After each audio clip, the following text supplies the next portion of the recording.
Hi, my name is Margaret Whitekamp. I'm the chair of the Space History Department and a curator at the Smithsonian's National Air and Space Museum. And I'm delighted to welcome you today to this initiative that we have to launch a conversation.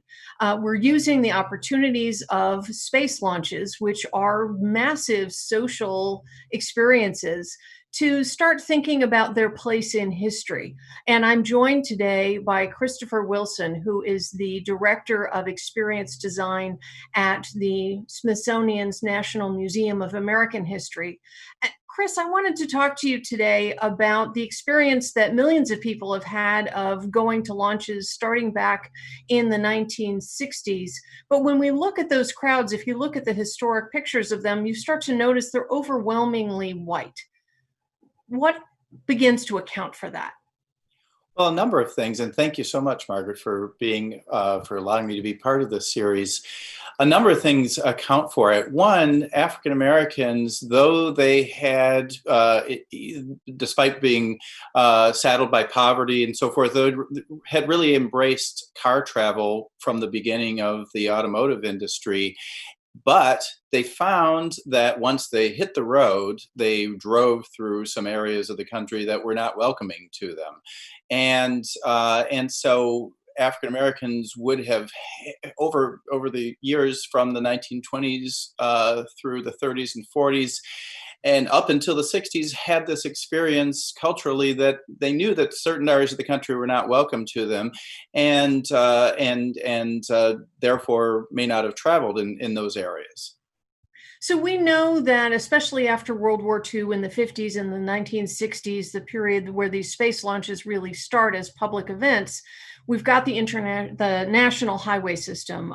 We've got people with more disposable income and more leisure time to take what we would now think of as a kind of classic family vacation. I don't, 19th century folks didn't vacation from the farm necessarily, but 20th century folks piled everyone into the car and went places.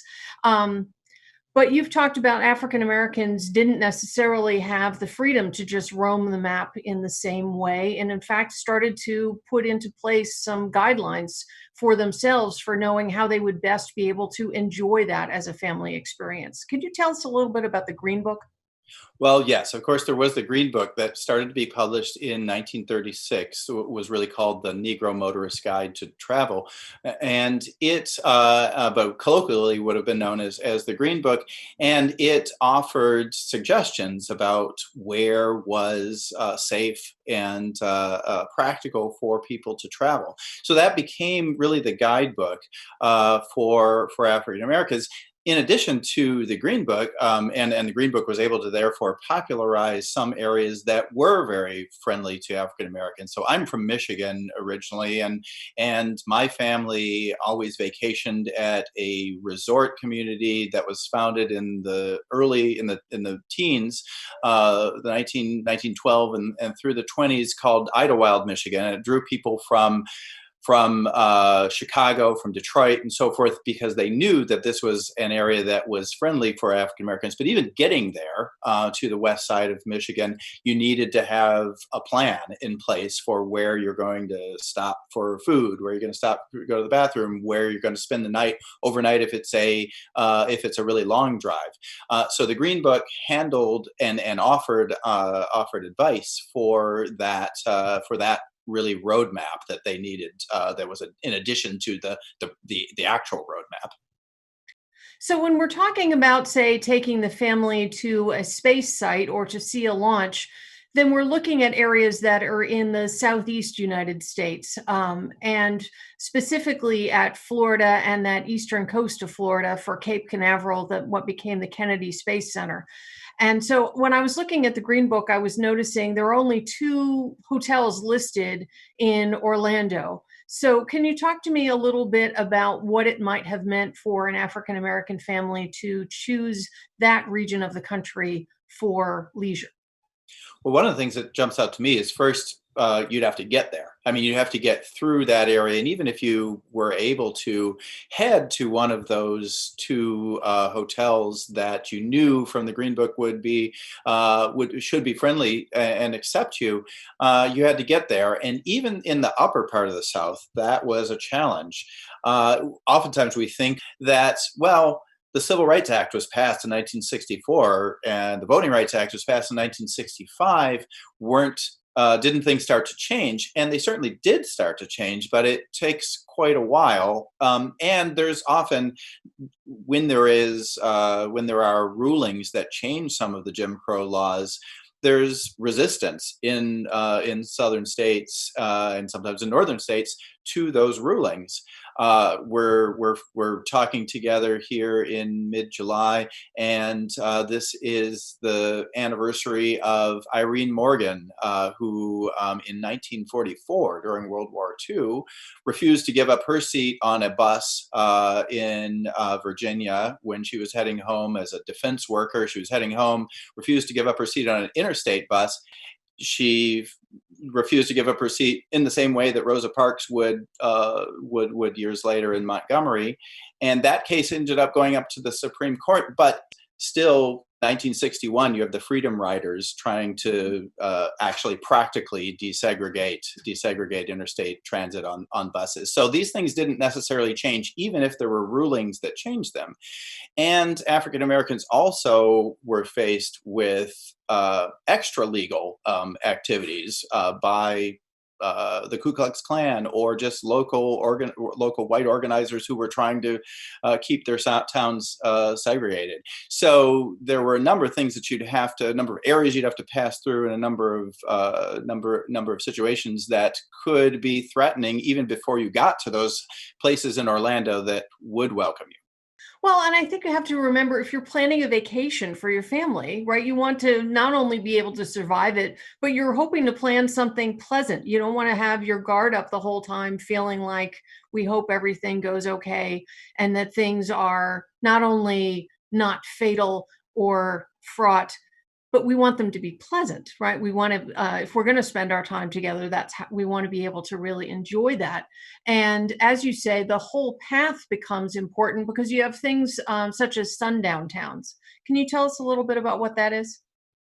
Sundown towns were towns in across the country, not necessarily in the South, really across the country, that made it very clear, often by signs that they posted at their city limits, that said, if you were Black, and sometimes if you were other races as well, you were not welcome there past sundown.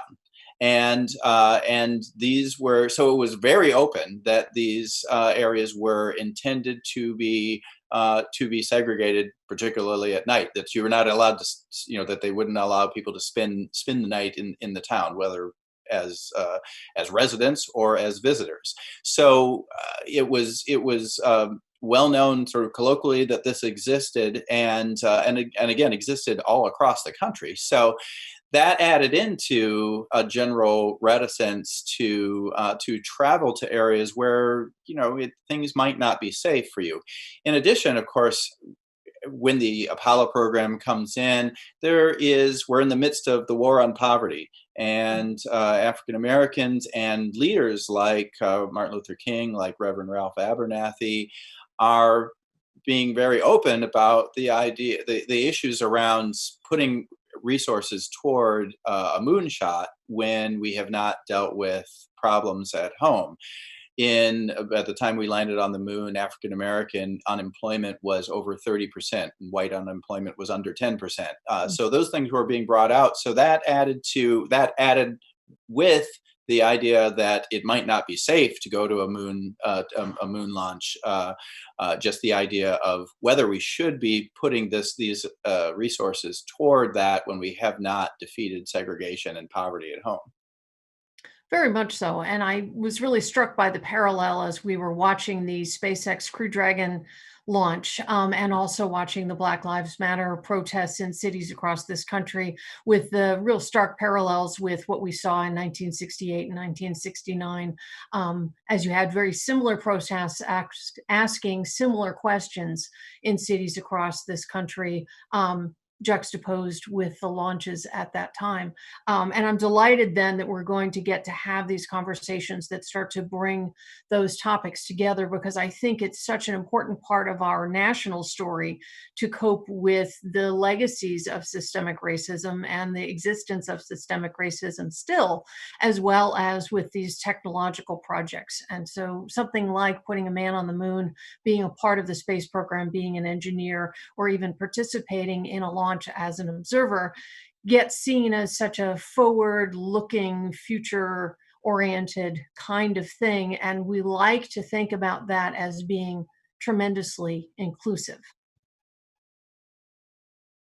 Well, I congratulate you for launching this conversation, and I hope we launch many more. As you said, I think it's really important that we talk about the past, but as our Secretary Lonnie Bunch says, the past, understanding the past is really about the future and the present. And I think that launching a conversation and convening people to think over these issues and how it relates to today is a path forward for us.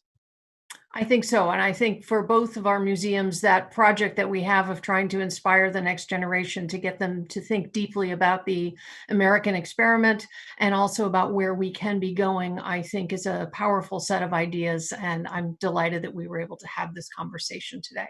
So thank you very much, Chris. Thank you.